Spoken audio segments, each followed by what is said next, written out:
We do have a purpose. We may not be perfect people. We may not have perfect situations, but we are still significant nonetheless. And we have been blessed with a rich body of emotions. We have emotions. We're not like roses or plants or bushes that have life without feeling. We have feelings. And when we use them properly, they are very effective in motivating you toward your destiny. Always keep going, always. You know, there are times, particularly where it just feels like this is the end, but what you come to find out is that, no matter what happens, the storm eventually ends. Storm does, and you want to make sure that you're ready, and so learn to put one foot in front of the other, a good pattern, different, because eventually that storm passes, and this is the best way to prove your value is to work, is to learn, is to absorb, to be a sponge. You always want to outwork your potential. As hard as you believe you can work. You can work harder than that. I want you to be clear and understanding that purpose and passion are interconnected. Unfortunately, we live in a crazy world that we're busy all the time and everything fast, and we are losing touch with who we are, our inner sense of passion. But it is your passion that empowers you to be able to do that thing you were created to do. We have passion through which we thrust into the throes of life to accomplish the things that we were created to do so that we can function at a higher dimension with authority and with conviction. You need passion to withstand all the obstacles that go along with your purpose. Just because you're living on purpose doesn't mean you're going to have problems. You're going to need thrust to be able to get up off the ground and to step into the field of your dreams. Even if you have not landed on the thing, at least get in the territory of the thing you are dreaming to do and that you hope to accomplish to do. And through that passion, you're able to ignite things you have never ignited before. I hear you, I hear you, I hear you. You're saying, I don't feel a thing. You guys know that if you do the work, you work hard enough, dreams come true. You know that we all know that, but hopefully what you get from tonight is the understanding that those times when you get up early and you work hard, those times you stay up late, and you work hard those times where you don't feel like working, you're too tired, you don't want to push yourself, but you do it anyway. That is actually the dream. That's the dream. It's not the destination, it's the journey. And if you guys can understand that, then what you'll see happen is that you won't accomplish your dreams won't come true. Don't be afraid to reinvent yourself, and don't be afraid to be different, man. You ain't got to fit in the crowd. I tell my sons all the time, why are you following everybody when you were clearly meant to lead? It's always better to just do your thing. And I don't care what situation you done got your life in, you can turn your life around, because it ain't ever too late. See, I didn't get into comedy till I was 27. I was homeless from 30 to 33. I lived in a 1976 Tempo. I lived in a car for 3 years, man. And so people see me today, they don't know where I come from. And I tell young cats all the time, man, the key is you can't ever give up. Remember the time when you wanted more. Remember the time when there were people in your life that did not believe in you. Remember the time when you honestly gave up on the possibilities of the uniqueness that you had inside. Remember the time when you complained so much, but yet did so little. There comes to a point in your life that you must recognize that there's a little bit more that has to be done than just complaining about it. You have to realize that you don't have any other opportunities waiting for you.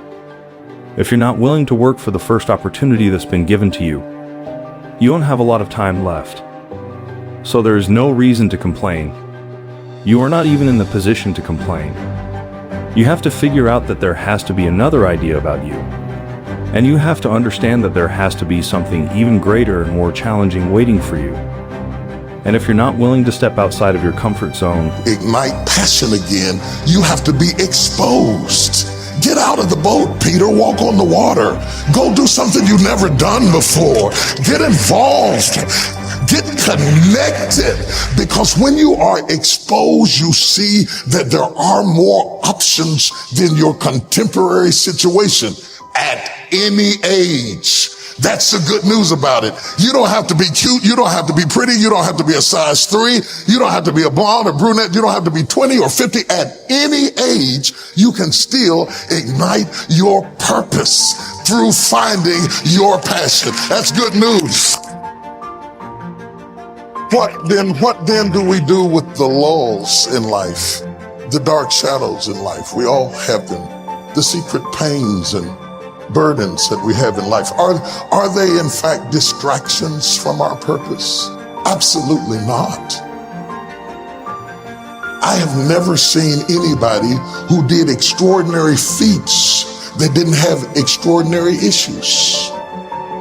It is the passion that gives you the power you need, but it is the pain from which you have the conviction about it. If you're not willing to understand the principles and the possibilities that you have within yourself, then everything that you are thriving for will soon come to an end. Now, I'm not here to preach to you about this. I'm here to let you know that there are things that are going on around you right now that are far greater than your complaining. You complaining about so much, but yet you show no action. If you could trade places with someone right now, and the person that you are trading places with may have it just a little bit tougher than you had going on in your life right now. So many people are suffering from so many things in this world at this moment, but yet you are complaining. So many people in this world right now wish they could trade places with you, but yet you're still complaining. You don't have that right to just give up.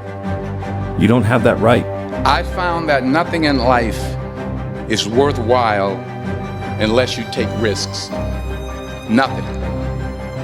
Nelson Mandela said, "There is no passion to be found playing small and settling for a life that's less than the one you're capable of living." Now, I'm sure in your experiences in school and applying to college and picking your major and deciding what you want to do with life, I'm sure people have told you to make sure you have something to fall back on. Make sure you got something to fall back on, honey. But I never understood that concept, having something to fall back on. If I'm going to fall, I don't want to fall back on anything except my faith. I want to fall forward. I figure at least this way I'll see what I'm going to hit. Fall forward. This is what I mean. Today, I need you to embrace what comes hard today. I need you to accept the challenge. Today, I need you to fall in love with the process. There will be plenty of opportunities to get discouraged, to lose your passion, and think that it's not meant to be. But if you're going to reach your destiny, you have to have a made-up mind. If you give up after the first time, or the 5th time, or the 30th time, what that really means is you didn't want it bad enough. There should be something you're believing for that you are relentless. You are not moved by how impossible it looks. You're not discouraged by how long it's taking. You don't give up because people told you no. Your attitude is, if I have to believe my whole life, I am not going to stop believing. I am not going to take no for an answer. I'm not going to settle for mediocrity. I'm going to keep pursuing what put in my heart and ask ourselves, what do I really want? What do I really want? And write it down. Writing causes thinking. Thinking creates an image and you get these images. And you get this images growing. You're building a vision in your mind. It's the visionaries that's changed the world. Think of that.